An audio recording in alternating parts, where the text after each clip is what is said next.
Also going down to LA tomorrow to do the Showtime thing. So all his comedy is going to be eco-friendly. But this guy has appeared on national television, on Jay Leno, on Comedy Central. So let's hear it for Mr. Rick D'Elia.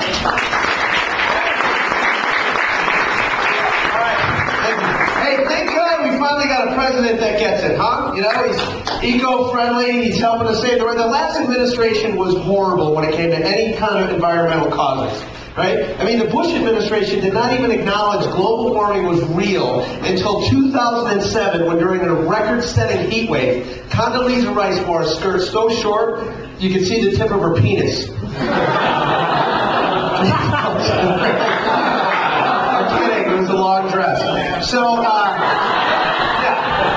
look, global warming is real. Al Gore is right, but I'll tell you what he's wrong about. Global warming is not caused by emissions from trucks and SUVs. Global warming is the direct result of Sean Hannity, Bill O'Reilly, Rush Limbaugh, Ann Coulter, and all New York Yankee fans opening their mouths and spewing all that fucking hot air that goes out. Punching a hole in the ozone.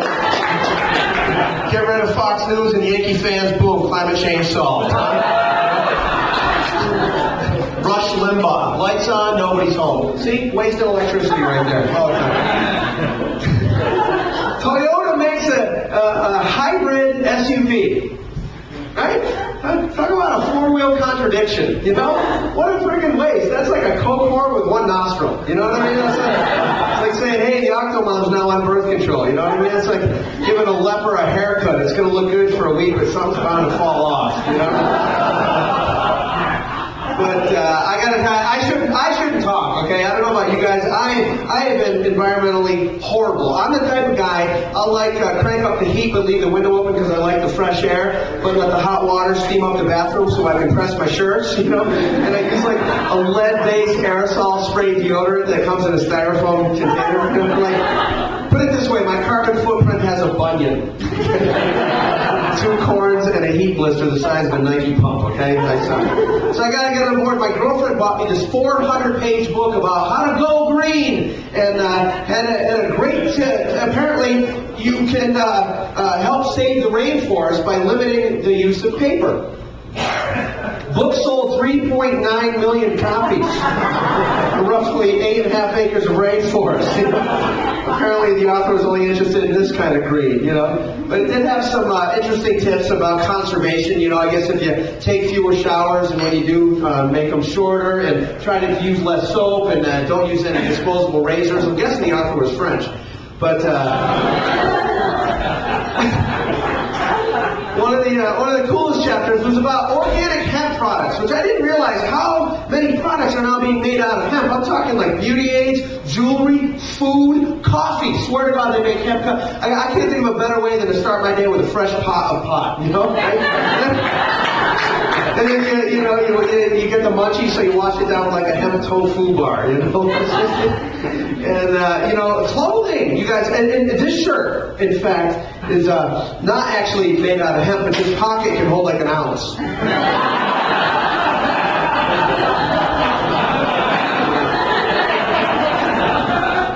I used to have a really cool hemp sweatshirt, but my friggin' roommate smoked it. And I had to return my hemp pants because they were a little too tight in the seats. So,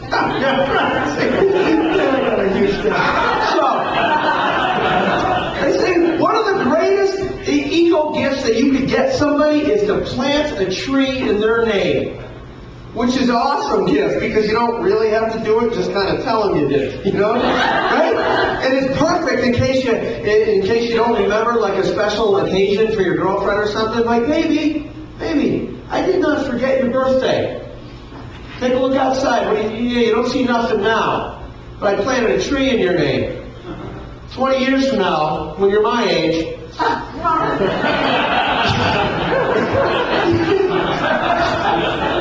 look outside, see a beautiful weeping willow. That little rose bought me a week on the couch. It was a hemp couch, though. I find this interesting. One of the worst things you can do to pollute the environment is the way they process for mining for gold and diamonds. Or so I told my girlfriend. When she rejected the cubic zirconium ring I tried to give her. Like, baby, you're the one who said we should go green. What color that ring turn your finger? No? So she's got my girlfriend now. She said she wants to have my babies, and so I just got to see if I can get them back from Child Protection Services. She wants to go all Angelina Jolie and like adopt a third world country, and I'm like, sweetie, we got to start small. So I adopted a highway, and I named him Lane, and I went to visit, and I was like disgusted to see litter on the side of the road. There's like a half-eaten bag of Doritos, and I'm like, great, I just got him. He's already got a chip on his shoulder. Saying, really?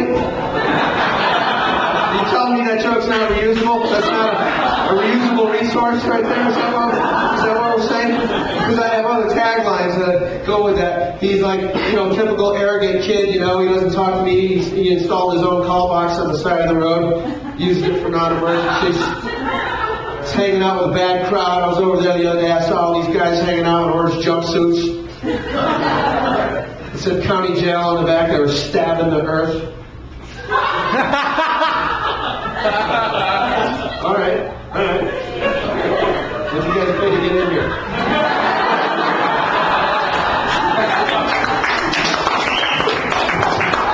So that one is gone. Thank you, though. I was going to audition with them for Showtime, and then they go, fuck that guy. He was funny up until that horrible joke. So we're going to go right into. All right, you know what? I gotta get better because I'm not getting any younger. I got to. I just turned 27 years old on MySpace, and 32 on Facebook, and 37 on Match.com, 57 on the AARP website. Because I love the discounts. And speaking of which, this is true. Radio Shack is getting on the eco bandwagon. Radio Shack has announced that they're going to give in-store credit and discounts for anyone who brings in old electronics, batteries, anything that would otherwise clog up a landfill. I think it's great, but I don't think their marketing department thought out the name of this promotion that well, because they're calling it the Radio Shack Green Card. I'm just saying, when word of that got out, the line stretched from there all the way to the parking lot at the Home Depot, okay? Let that go green.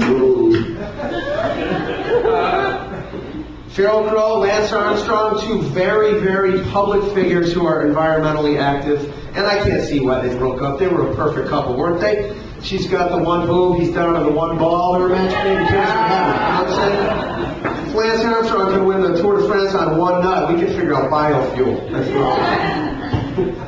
right. Right? Not necessarily. Last one, and then you guys got a great comic coming up here to clean up my mess after this. I'm thinking the right-wingers, the far-right wing, these are the people that say we can't do anything to save the planet. God created this earth, it's up to Him to save it. Yet, the big hypocrisy here is the right-wingers are the Christian base. And there was no one more eco-friendly than Jesus. He was the original conservationist. The guy walked everywhere he went, sometimes on water, which it's a lot more eco-friendly than driving around in that flashy Pope-mobile that runs on nothing but high-octane gas and altar boy tears. Jesus could stretch $1. Think about it. 5 loaves of bread, 2 fish, bam. Feast for 5,000. Let's see how Lagasse pulled that shit off. Can't do it. Jesus turned water into wine. You know what that did? It saved the busboy, Jesus. Same spelling. And different pronunciation, you know what I mean? Whole different meaning altogether. I'm no biblical scholar, but it seems to me like Jesus gave up his entire life. His whole mission on earth was to save endangered species, the Jews. And